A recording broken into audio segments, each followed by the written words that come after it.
ഈശോയിൽ ഏറ്റവും സ്നേഹം നിറഞ്ഞവരെ, അക്കങ്ങളൊക്കെ ആയുസ്സിൻ്റെ ദൈർഘ്യം കുറച്ചുകൊണ്ട് കടന്നു പോകുന്നുണ്ട്. കാലങ്ങൾ പലതും സമ്മാനിച്ചും ഓർമ്മപ്പെടുത്തിയും സന്തോഷിപ്പിച്ചും സങ്കടപ്പെടുത്തിയുമാണ് കടന്നു പോകുക. മറക്കാനാവാത്ത ചിലതൊക്കെ മനസ്സിലങ്ങനെ മൂടിക്കിടക്കുന്നുണ്ടാവാം. മറന്നു കളയണമെന്ന് ആഗ്രഹിക്കുന്നവയുണ്ടാവാം.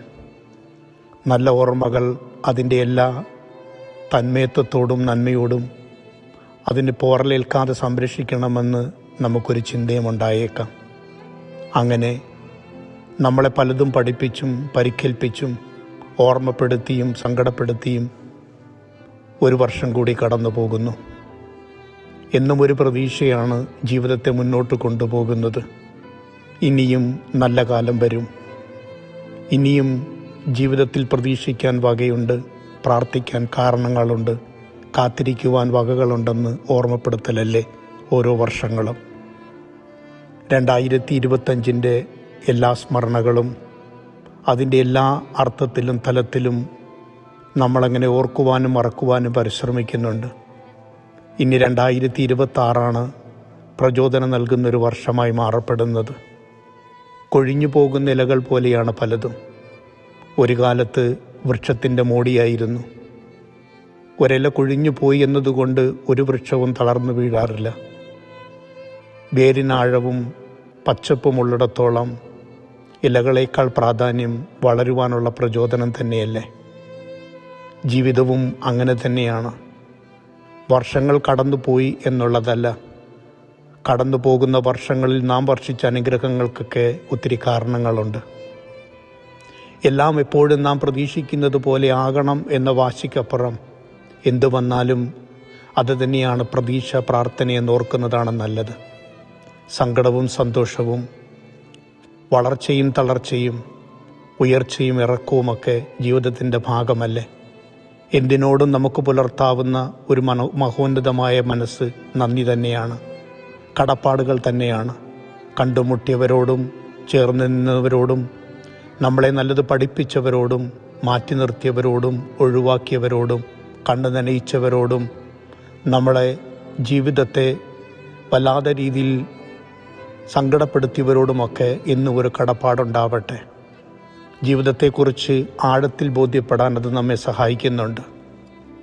പുതിയൊരു ജീവിതം എന്നും ദൈവം നമുക്ക് വെച്ച് നീട്ടുന്ന അത്ഭുതമാണ്. ഇനിയും നിൻ്റെ നാളുകൾക്ക് നന്മയുണ്ടെന്നും നിൻ്റെ ദിനങ്ങൾക്ക് ദൈർഘ്യമുണ്ടെന്നും നിനക്കിനിയും പ്രാർത്ഥിക്കുന്നതിൻ്റെ കാരണങ്ങളുണ്ടെന്നും പ്രതീക്ഷിക്കാൻ ഇനിയും ഒത്തിരി വകകളുണ്ടെന്നും ഓർമ്മപ്പെടുത്തുകയാണ്. പലതും നമ്മളെ പലതും പഠിപ്പിച്ച് കടന്നു പോകുന്നുണ്ട്. എന്നാൽ എല്ലാ കാര്യങ്ങളും നമുക്ക് ഒരു വലിയ പാഠമായി നിലകൊള്ളണമെന്ന് നിർബന്ധമില്ലല്ലോ. ചിലതൊക്കെ നമ്മളെ പലതും പഠിപ്പിച്ചിട്ടുണ്ട് താനും. ഇനിയും പഠിക്കുവാനും ജീവിക്കുവാനും പ്രേരകമാകട്ടെ പുതിയ വർഷം, അനുഗ്രഹമാവട്ടെ എന്ന പ്രാർത്ഥന. അരുതാത്തതൊന്നും അർഹിക്കേണ്ട, ആഗ്രഹിക്കേണ്ട, വലിപ്പത്തെക്കുറിച്ചൊന്നും ചിന്തിക്കേണ്ട. ആയുസ്സ് തന്ന് അനുഗ്രഹിക്കുന്ന ദൈവത്തോടൊരു നന്ദി മാത്രം. ഇനിയും ജീവിക്കുവാൻ, ഒരു പുലരി കൂടി കാണുവാൻ, ഇനിയും ആരെങ്കിലുമൊക്കെ ജീവിതത്തിൽ കണ്ടുമുട്ടുവാനുണ്ടെങ്കിൽ, ഇനിയും നന്മകൾക്ക് സാഹചര്യങ്ങൾ ഉണ്ടാകുന്നുണ്ടെങ്കിൽ അത് ദൈവം എന്നോട് കാട്ടുന്ന ഔദാര്യമാണെന്ന് മാത്രം ചിന്തിച്ചാൽ മതി. ഒരായുസ് ദൈവത്തിൻ്റെ ഔദാര്യം തന്നെയാണ്. മാറിപ്പോകുന്നതും മറഞ്ഞു പോകുന്നതും കലണ്ടറിൻ്റെയോ ഡയറിയുടെയൊക്കെ അക്കങ്ങൾ മാത്രമാണ്.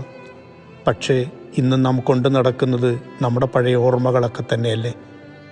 ഒന്ന് ചിന്തിച്ചാൽ ശരിയാണ്, നമ്മളിലൊക്കെ എന്ത് മാറ്റങ്ങളാണ് ഉണ്ടാവുന്നത്. ഒരു പുതിയ വർഷം വരുന്നത് കൊണ്ട് ആരും പഴയ വീടിടിച്ച് പുതിയ വീടുണ്ടാക്കുന്നില്ലല്ലോ. പഴയ വസ്ത്രങ്ങളെല്ലാം കത്തിച്ച് കളഞ്ഞ് പുതിയത് വാങ്ങിച്ച് ഉപയോഗിക്കുന്നില്ലല്ലോ. ഉപയോഗിച്ചിരുന്ന വീട്ടുപകരണങ്ങളോ മറ്റെന്തുമായിക്കൊള്ളട്ടെ, അതൊന്നും എടുത്തു കളഞ്ഞ് പുതിയതിലേക്ക് പോകാറില്ലല്ലോ. അപ്പോൾ മാറ്റങ്ങളൊന്നും യഥാർത്ഥത്തിൽ സംഭവിക്കുന്നില്ല. എന്നാൽ ഒരു പ്രതീക്ഷ മനസ്സിലിങ്ങനെ കയറി വരുന്നുണ്ട്. പുതിയൊരു വർഷം, പുതിയൊരു തുടക്കം, പുതിയൊരാരംഭം, പുതിയൊരനുഗ്രഹം. അതുതന്നെയാവട്ടെ. നമ്മൾ നമ്മളായി തന്നെ ജീവിച്ചാൽ മതി. നമ്മുടെ കുറവുകളും ബലഹീനതകളും പരിമിതികളുമൊക്കെ അങ്ങനെ ആയിക്കൊള്ളട്ടെ. കുറച്ചുകൂടി ആർക്ക് സങ്കടം വരുത്താതെ ആരുടെയും കണ്ണ് നനയിക്കാതെ കടന്നു പോകുവാനൊക്കെ സാധിക്കുന്നെങ്കിൽ ഭാഗ്യമായി കരുതാം. അതാവട്ടെ നമ്മുടെ ജീവിതത്തിൻ്റെ ദൃഢനിശ്ചയങ്ങളും ചിന്തകളും. ദൈവം തന്ന ദാനങ്ങൾക്ക് നന്ദി, അനുവദിച്ച ജീവിതത്തിനും ഔദാര്യത്തിനും നന്ദി. എന്നെ ഇങ്ങനെ കടത്തിക്കൊണ്ടുപോകുന്ന, നിലനിർത്തിക്കൊണ്ടുപോകുന്ന നല്ലവനായ ദൈവത്തിൻ്റെ മുമ്പിൽ കൂപ്പുകരത്തോടെ നന്ദി. പുതിയ വർഷം പുതിയ ആരംഭമാവട്ടെ. പഴയ പോറലുകളിൽ നിന്നും പഴയ അനുഭവങ്ങളിൽ നിന്നും പുതിയ നന്മകളിലേക്ക് ഒരു പറിച്ചു നടലായി രൂപപ്പെടട്ടെ എന്ന പ്രാർത്ഥനയിൽ എല്ലാവിധ ആശംസകളും പ്രാർത്ഥനകളും. ആമീൻ.